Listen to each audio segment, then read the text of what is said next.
for Austin and Cooper and Friends. Special shout out to Mrs. Gervais's class. How you doing? Good to see you out there. Hope you're staying safe. Hope you're staying healthy, and I hope everyone is doing well in this new normal. So there is lots of fake news out there today.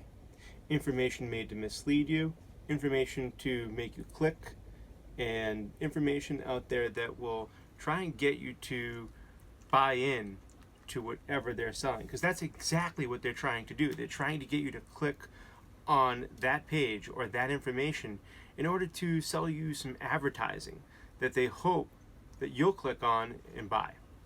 So part of this is news literacy, or knowing how to find the truth. So fake news is actually nothing new.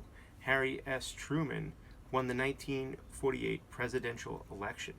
But right before that, on November 3rd, someone had actually printed the newspaper, the Chicago Tribune, a very reputable newspaper, and what we would call a reliable source, actually printed the headline, "Dewey defeats Truman," and sent this out all over town to be sold. There's actually a famous picture of Truman holding up the newspaper on the day he was elected. And so fake news actually has been nothing new for quite a while. And except in our time, in the age of the internet and the age of digital natives, people that have grown up with computers and technology and the internet, it's really difficult to try and distinguish those fake sources from those reliable sources. So that's what our unit is about this week. It's about finding credibility and that looking for that trustworthiness or believability of a story, especially from a reputable source. Part of the news is separating fact from opinion. And what we call an opinion, or what we call bias, is looking for something, looking for information that agrees with you, or spreading information that you hope other people will agree with by virtue of your opinion, how you feel about something. And this is not to say all pieces of opinion are bad or don't contain some facts or some relevant figures anyway.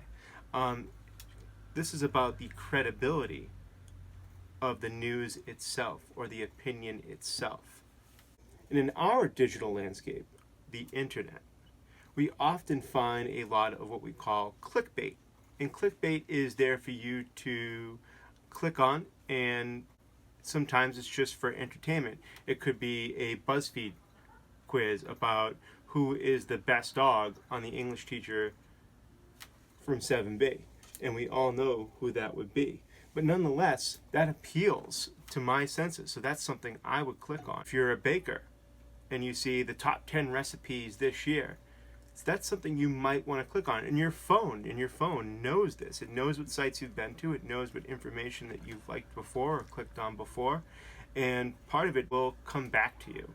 If you've noticed you've ever clicked on, like say, something on Amazon, and then you see it a couple minutes later somewhere else on a different site advertising to you, well, that's part of the clickbait too. And a lot of this comes down to sources.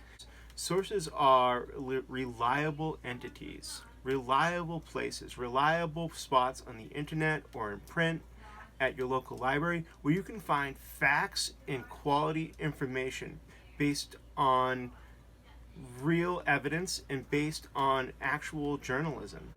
So if you're watching a newscast, you might see according to the Boston Globe or according to the New York Times or according to the Chicago Tribune. Again, a reputable source. One way to distinguish a reputable source on the internet is by looking at that little .com or .org or .edu or .gov at the end of that website's name. Now, .edu and .gov, those are usually colleges or schools or organizations from the government that contain reliable information. For instance, mass.gov. That's a very reliable information about Massachusetts from the government itself. So it can be trusted. It's a good spot to find things that you're looking for about the state of Massachusetts and their government. Now, .com and .org, that can start getting a little tricky, because even though NewYorkTimes.com is a really good, reliable site, or ChicagoTribune.com is a reliable site. There are some .coms out there that are particularly shady, and they're easy to spot sometimes, and sometimes not so easy to spot. For instance, if you were looking to write a paper on farm life, would you go to MrMcDonald'sMagicFarm.com or 4H.com? Well, if you're familiar with 4-H, 4-H is a special club that helps young people get into agricultural and farming. And it's a great, great organization, and they have a ton of awesome information on their website.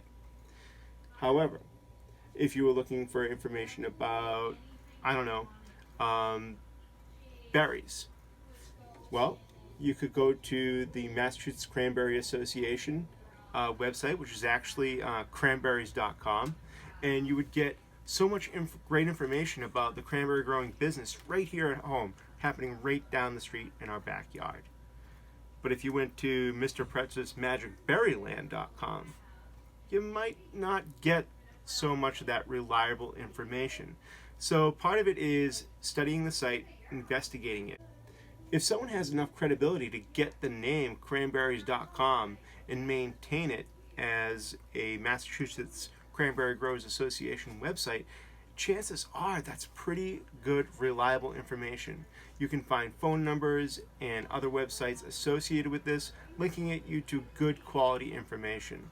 Often on sites like Mr. McDonald's Magic Farm or Mr. Pretz's Magic Berryland, we won't find that good quality information or those links on the bottom. And especially you won't find contact information with who to email or who to call. And so that's another kind of way you can look for reliable sources. Well, that's all the time we have for Mr. Austin and Cooper and Friends today. We want to give a special shout out to all those that participated in the baking contest. We will have the winners announced soon, and we are looking forward to announcing them. Also, a special shout out to our medical personnel and first responders on the front lines. We so truly, truly appreciate everything that you're doing for us. So thank you. And lastly, a special shout out to my boy Koopy, who has been with us through 11 episodes and has put up with quite a bit of sitting through some of these edits. So we'll see you next time.